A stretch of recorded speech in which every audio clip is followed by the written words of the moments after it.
In this video, you're going to learn about the materials you need for stencil making and how to print your stencil.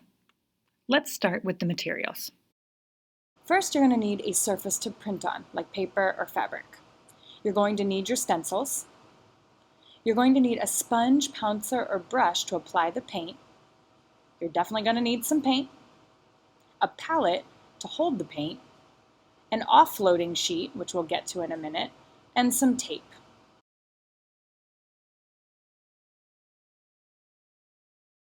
When you're ready to print, tape your stencil down to the surface you are printing on. This will make sure it stays put when you're going to apply your paint.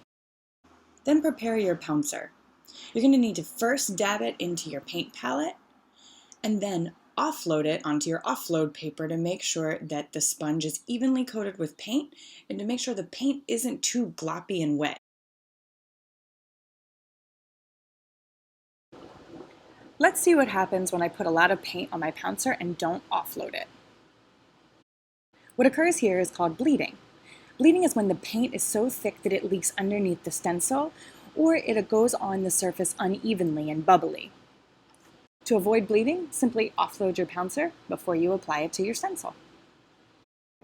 Now that our pouncer is prepared properly, let's print. Use as many light layers of paint as you want.